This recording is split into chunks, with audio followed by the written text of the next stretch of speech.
하나님께서 우리를 이곳으로 인도하신 줄 믿습니다. 오늘도 하나님의 인도하심에 따라 예배하는 사랑하는 모든 성도들의 삶의 자리에 하나님의 크신 은혜와 축복이 넘치시기를 주님의 이름으로 축원드립니다. 그림을 그리는 화가가 있었습니다. 세상에서 가장 아름다운 장면을 꼭 그려보고 싶어서 그는 결심하고 길을 떠나기 시작하였습니다.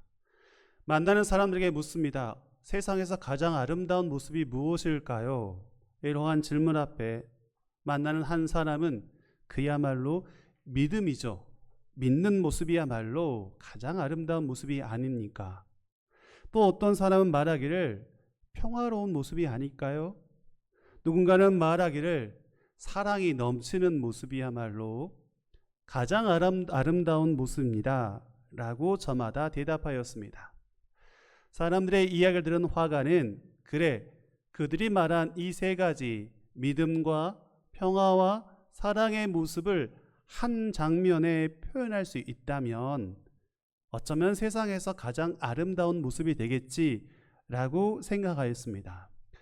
문제는 이러한 세 가지의 모습을 가지고 있거나 보이고 있는 모습이 찾기가 쉽지 않았다는 것이죠. 아무리 둘러봐도 세 가지의 요소를 다 함께 보이고 있는 장면과 모습은 살펴볼 수 없었습니다. 포기한 채 터벅터벅 집으로 돌아오게 되었습니다. 집의 문을 열어 들어오는 순간 갑작스럽게 아빠를 바라보는 아이들이 큰 소리로 외쳐 달려 나오죠. 아빠! 아빠! 그 자녀들을 맞이하면서 품어 안아주었습니다. 남편을 위해서 따뜻하게 저녁에 음식을 준비하였던 아내의 뒷모습과 그 사랑스러운 미소를 화가는 보게 되었습니다. 그리고 그 자리에서 깨닫게 되었습니다. 그가 그토록 찾았던 믿음과 평화와 사랑의 모습이 바로 가정에 숨겨져 있다는 사실을, 아버지를 향한 자녀들의 그 믿음의 눈빛, 남편을 향한 사랑의 마음과 그 믿음과 사랑이 가득 차 있는 가정의 평화로운 모습, 그것이 바로 가정이었습니다. 사랑하는 성도 여러분, 오늘은 어버이 주일입니다. 하나님께서 허락하시고 우리로 하여금 처음 만나게 하신 공동체, 그 공동체가 무엇입니까? 가정이죠. 가정을 통하여 우리는 부모님을 통해 생명을 얻게 되었고 사랑을 배우고 또 신앙을 배우게 되었습니다. 그런데 이러한 가정을 어떻게 세워가야 할지에 대해서 성경은 분명한 가르침을 전하고 있는데 그 내용이 오늘 우리가 살펴보았던 골로새서 3장 20절에서 21절까지 기록되어 있는 내용입니다. 오늘 주신 이 말씀은 우리로 하여금 어떻게 가정을 세워가야 할지 하나님의 놀라운 은혜의 가르침입니다. 사랑하는 성도 여러분, 오늘 이 말씀을 묵상하면서 우리의 가정을 이와 같은 모습으로 세워갈 수 있기를 간절히 소망합니다. 먼저 이 말씀을 나누기 전에 우리가 첫 번째 한 가지 꼭 기억해야 될 게 있습니다. 여러분, 그것은 바로 가정, 그 가정은 하나님께서 설계하셨다는 사실입니다. 성경의 시작은 언제나 가정으로부터 비롯되는 듯합니다. 창세기의 내용을 보게 되면 하나님께서 천지를 창조하신 이후에 사람들, 인간을 창조하시는데요. 아담을 창조하신 하나님께서 훗날 그를 통하여 가정을 이루게 하시죠. 결혼을 시켜주십니다. 창세기 2장 24절의 말씀인데, 이러므로 남자가 부모를 떠나 그의 아내와 합하여 둘이 한 몸을 이룰지로다. 단순하게 결혼을 하였다, 남녀가 만나 결혼하였다라는 사실을 전하고 있는 것을 뛰어넘어 오늘 창세기 2장에 나와 있는 이 말씀은 하나님께서 남과 여가 하나가 되어서 가정을 이루게 하셨다라는 사실을 선포하고 있습니다. 그렇다면 가정은 누가 세우신 것입니까? 남과 여가 만나서, 남자 여자가 만나서 서로 사랑해서 세우는 것이 가정이 아니라 하나님께서 이 가정을 만드셨다는 사실이죠. 그렇습니다. 하나님께서 만드셨습니다. 좀 더 달리 표현한다면 하나님께서 세우셨습니다. 건축하셨습니다. 하나님께서 설계하셨습니다. 여러분, 건물을 지을 때에 필요한 여러 가지 요소가 있는데요. 건물을 짓기 위해서 가장 먼저 행하는 것이, 물론 땅을 점검하고 땅을 파야 되고 여러 가지 있겠지만, 가장 먼저 하는 일이 무엇입니까? 건물에 대한 설계도를 준비해야만 합니다.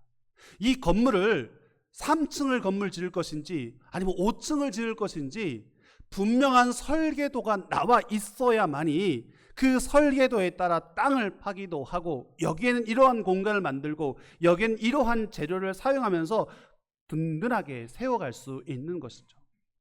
설계도 없는 건물을 찾아볼 수가 없습니다.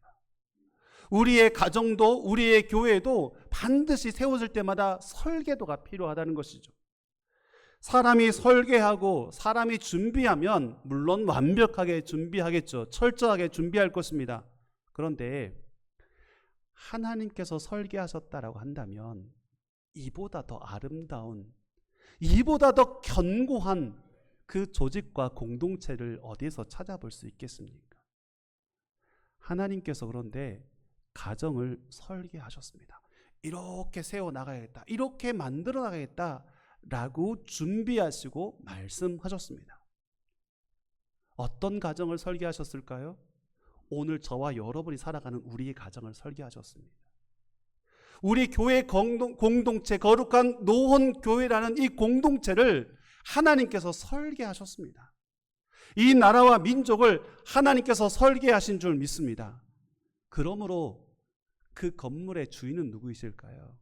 하나님이시죠.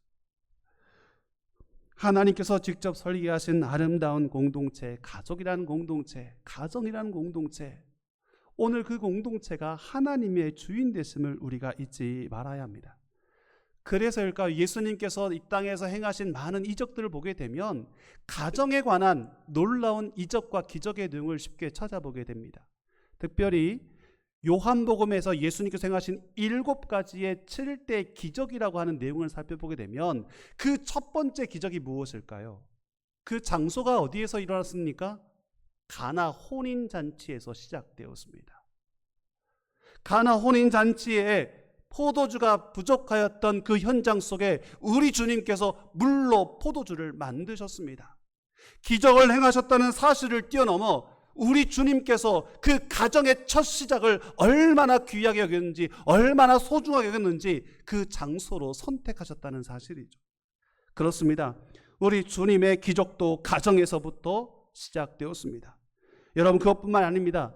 아브라함의 모습도 기억해 보게 되는데요. 창세기 12장에 하나님께서 아브라함에게 이렇게 말씀하시죠. 땅의 모든 족속이 너로 말미암아 복을 얻을 것이라. 한 사람 아브라함의 성공만을 이야기하는 것이 아니라 그 사람을 통하여, 그의 가정을 통하여 다른 모든 민족들이 복을 얻을 것이라 라고 선포하고 있습니다. 오늘 이러한 말씀을 통하여 깨닫게 되는 것은 무엇일까요?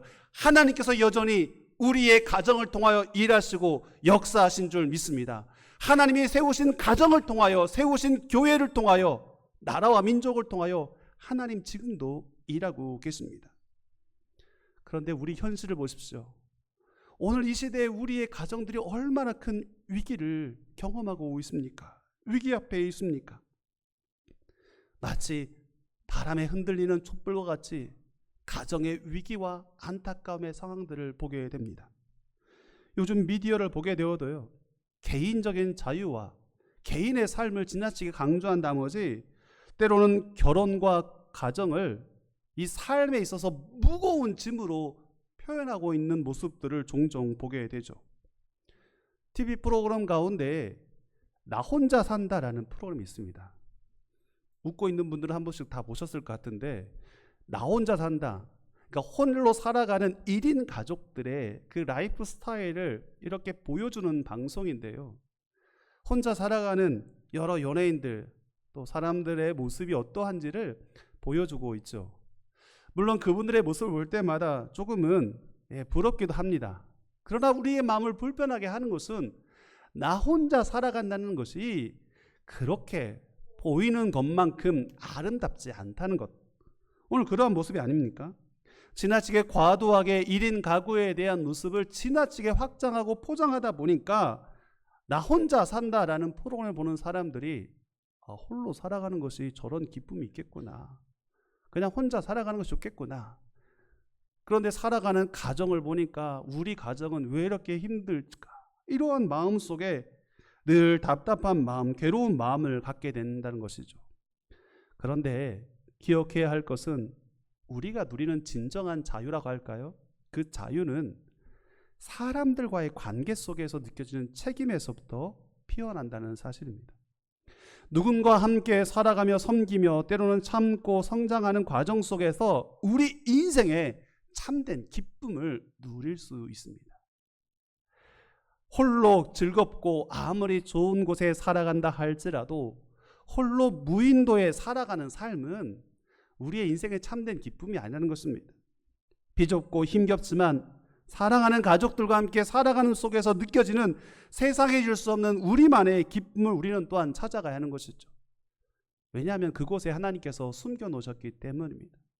이 가정을 설계하신 하나님께서 그 가정 속에 이런 기쁨과 은혜를 숨겨 놓으셨다는 사실이죠.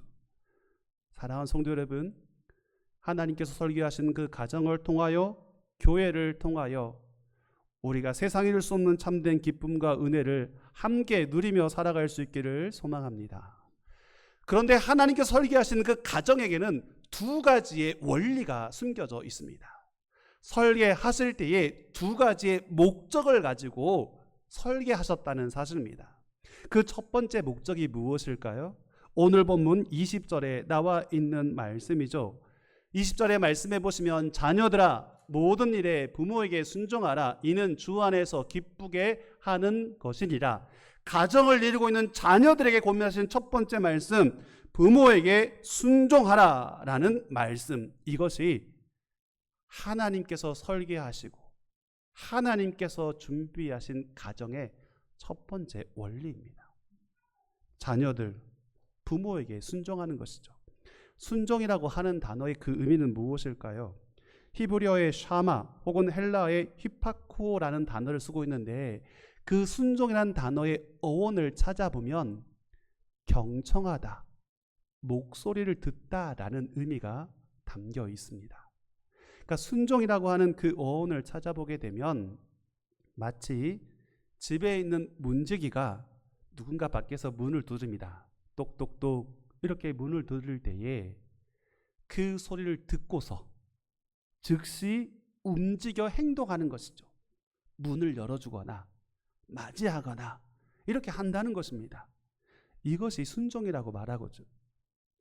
그 의미 속에서 단순하게 복종하는 것이 아니라 잘 듣고 그 들은 대로 행동하고 판단하는 것, 그러한 노력을 순종이라고 말하고 있습니다. 성경에는 이러한 순종의 모습을 크게 이 세 가지의 유형으로 소개하는데요. 그 첫 번째 유형이 노예적 순종입니다. 노예가 주인의 말을 따르며 듣고 행하는 것처럼 보이는 반응, 이것이 바로 노예적인 순종이라고 표현할 수 있습니다. 그 순종은 무섭고 두려워서 그 이야기대로 행하는 것이죠.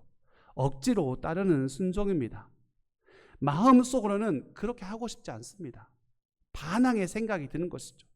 하지만 두려워서, 걱정돼서 어쩔 수 없이 순종하게 되는데요. 이러한 노예적인 순종의 자세 속에는 기쁨도, 감격도, 감사도, 의미도 찾아볼 수 없습니다. 그냥 마지못해 행하는 것입니다. 또 다른 순종이 있다면 그것은 조건적인 순종의 모습입니다. 조건적인 순종은 그 의미대로 내가 원하는 것을 주거나 해주면 그 말씀에 따르겠다라는 것이죠. 내가 들어줄 테니 나도 원하는 걸 해주십시오라는 그러한 조건이 붙어져 있습니다. 물론 그러한 조건이 잘 준비되면 순종하면서 살아갈 수 있습니다. 그런데 그 조건이 이루어지거나 혹은 그 조건이 이루어지지 않는 경우에는 얼마든지 우리는 순종의 자리에서 벗어날 수 있다는 것이죠. 포기할 수 있습니다. 노예적 순종과 조건적 순종이 있다면 마지막으로 이 자발적인 순종의 모습도 성경은 말하고 있습니다. 사랑과 믿음에서 나오는 순종의 모습이죠. 설명하지 않아도 신뢰 때문에 기꺼이 따르는 순종의 자세입니다. 그렇다면 오늘 하나님께서 우리에게 원하신 순종의 자세는 어떤 모습이겠습니까? 오늘 우리가 우리의 가정, 우리의 부모를 향하여 순종하라 말씀하셨을 때 그 순종의 모습은 어떤 자세의 모습이어야만 하겠습니까? 우리 교회와 하나님의 나라를 위한, 주의 나라를 위한 순종의 모습이 필요하다면 우리의 순종의 자세는 어떤 순종의 자세야만 합니까? 두려워서 염려돼서 노예처럼 순종하는 모습이 하겠습니까? 아니면 내가 무엇을 얻기 위해서 조건적인 그런 순종의 자세야만 하겠습니까? 하나님께서 오늘 우리에게 원하신 순종의 모습은 주님의 사랑과 그 믿음에 감격하여서 감당할 수 없는 그 은혜로 내 기쁨 속에서 자발적으로 보여지는 순종의 모습인 줄 믿습니다. 하나님께서 오늘 그 순종의 모습을 우리에게 말씀하십니다. 그리고 말씀하시죠. 우리의 부모들에게 그 자발적인 순종의 모습으로, 그 사랑에 감격하여서, 그 돌봄에 감격하여서, 그가 행하였던 우리의 부모의 모든 그 사랑에 감격하여서 자발적으로 순종의 모습으로 나아가야 한다라고 말씀하고 있습니다. 그래서 성경 20절 말씀에 자녀들이 고민하실 때 모든 일에 부모에게 순종하라라고 말씀하셨습니다. 제한하는 것이 아니라 모든 일에, 하나님께서 허락하신 그 모든 일에 순종하라. 이는 주 안에서 기쁘게 하는 것이다 라고 말씀하셨습니다. 부모님의 모습이 완벽하지 않은데 어떻게 우리가 모든 일에 순종할 수 있습니까? 어떻게 그 모든 말씀을 따라 행할 수 있습니까? 라고 질문할지 모릅니다. 그런데 부모에게 순종하는 것, 부모에게 공경하는 것, 이것은 하나님께서 우리에게 허락하신 명령의 말씀입니다. 여러분이 알고 있는 10계명의 명령을 기억해 보십시오. 10가지의 계명을 하나님께서 모세를 통하여 말씀하셨습니다. 그 5번째 계명, 내 부모를 공경하라. 공경하라. 그 말씀 앞에 순종하며 나아가라 말씀하셨던 내용입니다. 여러분, 이 말씀은 하나님 사랑과 이웃 사랑을 전하고 있는 10계명 가운데 이웃 사랑의 첫 번째 되는 계명이 바로 5번째 계명, 내 부모를 공경하라, 순종하라는 말씀이죠. 여러분, 이것은 하나님의 명령입니다. 저와 여러분이 선택할 수 있는 문제가 아니라 오늘 이 시대를 살아가는 저와 여러분이 주신 하나님의 명령의 말씀입니다. 여러분이 이 명령을 지키지 않으면 어떻게 될까요? 하나님께서 말씀하십니다. 출애굽기 21장과 신명기 21장 말씀해 보면 부모에게 순종하지 않는 사람들에게 이렇게 대우하라고 말씀하시는데요. 출애굽기 21장 17절 말씀해 보시면 그의 아버지나 그의 어머니를 저주하는 자는, 순종하지 않는 자는 반드시 죽일지니라. 이 얼마나 엄중한 경고의 말씀입니까? 신명기 21장에도 반복적으로 부모의 징계를 거부하고 방탕하고 술에 빠진 생활을 지속하며 사회적으로 해가 되는 자녀에 대해서는 공개적으로 돌로 치라라고 말씀하셨습니다. 과거의 모세 율법은 부모에게 순종하지 않고 공경하지 않는 이들에게 오히려 돌로 치라라고 엄중하게 경고하고 있습니다. 그래서 성경은 우리의 끊임없이 부모에 대한 순종을 강조하고 있죠. 대표적으로 이삭의 모습을 기억해 보십시오. 하나님께서 아브라함을 통하여 이삭을 제물로 드리라고 말씀하십니다. 아버지 아브라함은 자신의 아들 이삭을 데리고 제물로 드려야 하는데, 번제물로 드려야 하는데 저 모리아 산에 올라가 제단에 쌓아 그 아들을 드리려 합니다. 그 산에 올라가 그를 제단에 놓고 불을 피우기 위해 나무를 짊어지고 아들과 함께 그 길을 가게 되죠. 그런데 그 상황 속에서 아들 이삭은 아브라함의 그러한 행동과 그러한 모습에 어떠한 이야기도 전하고 있지 않습니다. 그저 아무 말 없이 그 길을 동행하였고 마침내 하나님께서 너를 제물로 원하신다라고 그의 아버지 아브라함이 이야기하실 때에 아들 이삭은 아무 말 없이 그의 제단에 누워있게 되었던 것입니다. 그 모습 속에서 우리는 아버지를 향한 신뢰의 마음과 하나님의 뜻을 향한 순종의 모습을 엿볼 수 있습니다. 이삭이 커서 결혼하게 되었습니다. 자신이 원하는 여인을 만나는 것이 아니라 아버지였던 아브라함과 그의 종이 함께 찾아왔던 리브가를 그는 자신의 아내로 맞이하게 되었습니다. 하나님의 뜻으로 받아들이고 아버지의 뜻을 받아들인 것이죠. 아버지였던 아브라함을 향하여 이삭은 순종의 모습으로 반응하였습니다. 여러분, 무엇보다 예수님께서도 우리에게 순종의 본을 친히 보여주셨습니다. 빌립보서 2장 8절 말씀, 죽기까지 복종하셨으니 곧 십자가의 죽으심이라.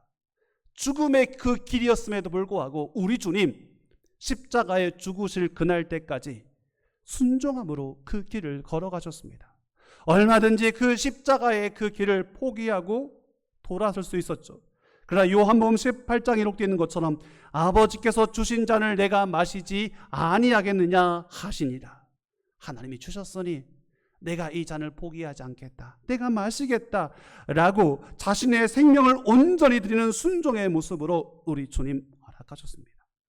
오늘 우리가 부모님께 순종해야 할 수 있는 그 이유도 바로 이 예수님의 순종을 우리가 본받기 때문입니다. 사랑하는 성도 여러분, 우리의 가정이 아름답게 세워지기를 소망하십니까? 하나님께서 설계하신 그 뜻대로 세워가야 합니다. 그 첫 번째 뜻은 무엇일까요? 하나님의 질서 위에, 순종이라는 그 질서 위에 세워질 때에 우리의 가정은 아름답게 세워져 가게 될 줄 믿습니다. 물론 그 일이 쉽지 않습니다. 누군가의 이 이야기를 따르며 순종한다는 것 결코 쉽지 않죠. 그러나 조금씩 노력하며 살아갈 때에 하나님께서 그 길 속에서 함께하여 주실 줄 믿습니다. 한 나라의 임금이 마을을 순찰하게 되었습니다. 그 마을을 통과하게 되었는데요, 그 마을의 한 노모가, 어머니가 아들에게 내 살아생전 꼭 임금의 모습을 보고 싶다라고 이야기하죠. 걸으실 수 없는 어머니를 이 아들은 등에 업고서 임금이 지나가는 그 길목 앞에 서게 되었습니다. 임금이 지나가다 보니 어머니를 업고 있는 아들의 모습을 보게 되고 어떤 이유인지를 묻게 됩니다. 그리고 어머니께서 정말 임금님을 보고 싶어서 그렇게 간청하셔서 제가 이렇게 업고 나왔습니다 라고 이야기하죠. 임금은 그 이야기를 듣고서 너무나 효심스러운 그 아들을 칭찬하게 되고 큰 상을 내리게 되었습니다.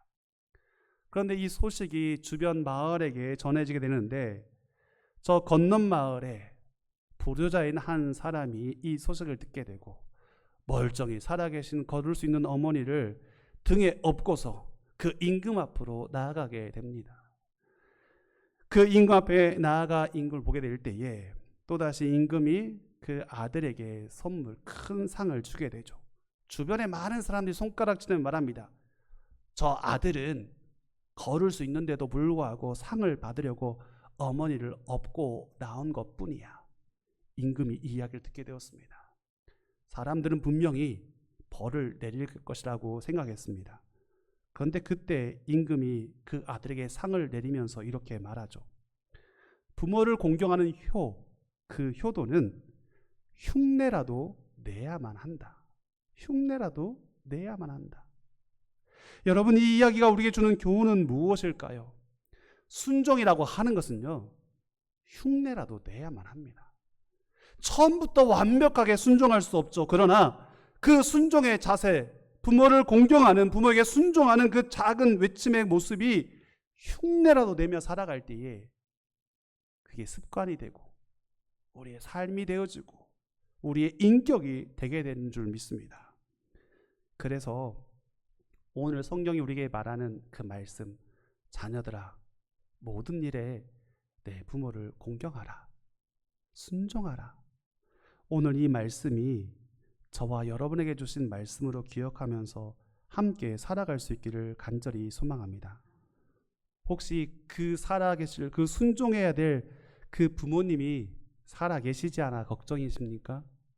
안타깝게도 그 부모님이 먼저 세상을 떠나 이제는 내가 섬겨야 될 부모가 없다고 생각하시는 분들이 계십니까? 종교개혁자들은 루터는 우리의 부모에 대해서 이렇게 소개하고 있습니다.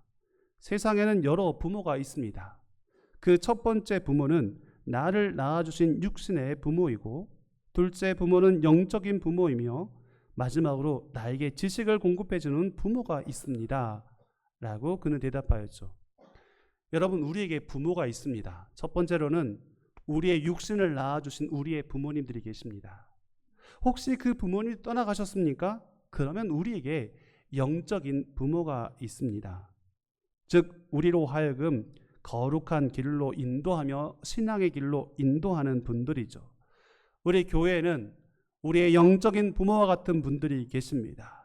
여러 많은 분들, 사랑하는 장로님들, 권사님들, 또 목회자들, 주의 말씀을 먼저 받아 누리며 전하고 보여주는 영적인 귀한 부모님들입니다. 또한 우리에게 지식을 전해주는 부모가 있죠. 스승이요, 우리의 멘토요, 영적인 스승들을 말할 수 있습니다. 우리에는 수많은 부모들이 있습니다. 특별히 우리 교회, 노원 교회에도 이러한 영적인 부모님들이 계십니다. 오늘은 어버이 주를 맞이해서 잠시 후에 우리 교회 만 80세 되시는 분들을 또 축복하고 축하하려고 합니다. 사랑하는 우리 권사님들, 집사님들, 우리 귀한 분들이 계시기에 우리 노원 교회는 더욱더 견고하게 서 나가고 또 지켜주고 또 세워가는 줄 믿습니다. 하나님께서 세워주신 우리 노원 교회, 우리 영적인 부모들, 안나의, 아브라함의 이리까지 귀한 분들을 더 많이 살펴보시기를 바랍니다.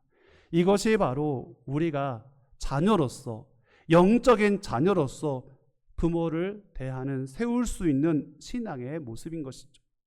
사랑하는 성도 여러분, 오늘 우리의 삶의 자리에 우리의 육신의 부모뿐만 아니라 영적인 부모들 앞에 순종함으로 아름다운 가정, 아름다운 교회를 세워가는 우리 모두가 될 수 있기를 간절히 소망합니다. 두 번째로 우리의 부모들에게 권면하는 말씀이 있는데요. 계속되는 21절 말씀에 아비들아 라고 권면하죠. 너희 자녀를 노엽게 하지 말지니 낙심할까 함이라. 노엽게 하지 말라.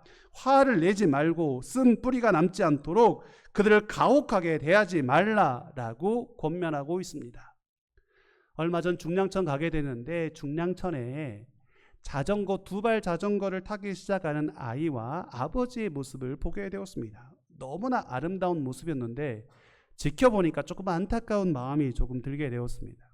아이가 자전거를 타다 보니 이게 넘어질 때가 있지 않습니까? 근데 뒤에서 아버지가 얼마나 호통을 치던지 지켜보는 저희가 좀 민망하리만큼 안타까운 상황이었습니다. 다그치는데요. 걱정하지 말고 앞으로 가라고 그렇게 다그치는데, 제가 옛날 제 딸에게도 그렇게 했을까 싶은 마음이 절로 들더라고요. 물론 부모의 마음도 기억할 수 있습니다만은 사랑하는 자녀에게 좋은 것을 전하고 가르치는 것 참으로 귀하죠. 그런데 그러한 모습 속에서 오히려 따뜻한 사랑을 우리가 전하고 나눌 수 있는데 오히려 그 자녀들에게 좋지 못한 기억을, 시간을 우리가 심어가고 있지는 않는지 생각해 보게 됩니다. 오늘 성경의 말씀을 보게 되면 내 자녀를 노엽게 하지 말라라고 말씀하십니다. 한두 가지쯤 어렸을 때 잊었던 이런 추억들, 즐거운 일도 있겠지만 우리를 괴롭히는 트라우마 같은 일들은 있지 않습니까? 성경은 우리에게 자녀를 노엽게 하지 말라라고 분명히 말하고 있습니다. 그럼 어떻게 자녀들을 노엽게 하지 않고 잘 가르칠 수 있을까요? 사도 바울은 에베소서 6장 4절을 통해 이렇게 말씀하십니다. 또 아비들아 너희 자녀를 노엽게 하지 말고 오직 주의 교훈과 훈계로 양육하라. 그렇습니다. 우리의 경험과 지식으로 훈계하는 자리는 때로 자녀들을 노엽게 하기도 하고 또 절망하게도 하고 좋지 못한 트라우마를 심겨줄 수도 있습니다. 그래서 우리에게 주신 방법은 오직 주의 교훈과 훈계로 양육하라. 주님의 교훈과 훈계가 무엇입니까? 하나님의 말씀인 줄 믿습니다. 그 말씀으로 가르치고 세워가라 라고 말씀하시죠. 자녀의 영적 성장을 위해 말씀을 가르치고 신앙의 본을 보이고 하나님의 영적인 자녀임을 인정하고 끝까지 격려하라라고 우리에게 말씀하고 있습니다. 사랑하는 성도 여러분, 부모로서 사랑받고 공경받고 존경받는 것도 귀하지만 오늘 부모로서 여러분의 자녀들에게 주의 교훈과 훈계로 양육하며 살아가고 있습니까? 하나님께서 아름다운 가정을 설계해 주셨을 때 부모로서의 책임은 주의 말씀으로 가르치고 그 말씀의 본을 보이라고 우리에게 말씀하고 계시죠. 그리고 그 말씀으로 양육하라, 세워가라 말씀하고 계십니다. 오늘 이것이 바로 아름다운 가정을 세워가는 하나님의 설계도의 두 번째 비밀입니다. 사랑하는 성도 여러분, 가정은 하나님께서 직접 설계하신 공동체입니다. 서로 사랑하여 만났지만 우리가 만나 이룬 이 가정은 하나님께서 주신 공동체입니다. 하나님께서 설계하셨으니 이보다 더 아름다운 공동체, 견고한 공동체는 찾아볼 수 없습니다. 다만 하나님이 설계하셨으니 하나님의 설계대로 가정을 세워가야 하는 것이죠. 하나님께서 설계하시는 가정의 설계도의 두 가지의 지침은 무엇일까요? 먼저 우리 자녀들에게 권면하고 있습니다. 자녀들아, 모든 일에 부모에게 순종하라. 이것이 하나님을 기쁘시게 하는 것이요, 하나님의 명령이기 때문입니다. 그리고 부모들에게도 말하고 있습니다. 부모들아, 자녀를 노엽게 하지 마라. 격려함으로 하나님의 사랑을 보여주고 전하며 나누며 살아가라. 이것이 바로 하나님께서 설계하신 가정 공동체를 건강하게 세워가는 방법입니다. 오늘 우리가 이러한 가정의 균형이 무너지면 세상도 흔들리게 되고 우리의 공동체도 흔들려질 것입니다. 바라고 소망하기는 하나님의 설계대로 우리의 가정을 새롭게 세워가는 저와 여러분 되기를 소망합니다. 자녀된 우리가 부모에게 순종하며 공경합시다. 부모인 우리가 자녀들을 격려함으로 하나님의 사랑으로 양육해 나아갑시다. 그래서 여러분의 모든 가정이 믿음과 사랑과 평화가 넘치는 하나님이 기뻐하시는 아름다운 가정, 하나님의 설계대로 세워져가는 가정이 되시기를 주님의 이름으로 축복드립니다. 함께 기도하겠습니다. 은혜로우신 아버지 하나님, 하나님의 설계대로 우리의 가정이 세워져 가기를 기도합니다. 자녀들로 하여금 말씀하여 주셨으니 하나님, 우리가 모든 일에 부모에게 순종하게 하여 주시고 부모인 우리에게 자녀들을 노엽게 하지 말고 사랑으로 세워가라 말씀하셨으니 오늘 그 설계대로 그 말씀대로 세워가는 우리 믿음의 가정들 되게 하여 주옵소서. 특별히 살아계신 육신의 부모들을 기억하여 주시고 또한 우리에게 영적인 부모들을 허락하여 주셨으니 우리의 모든 부모들을 순종함으로 세워나가며 아름다운 공동체를 회복해 나가는 우리 교회와 성도들 되게 하여 주시옵소서. 거룩하신 예수 그리스도의 이름으로 기도하옵나이다. 아멘.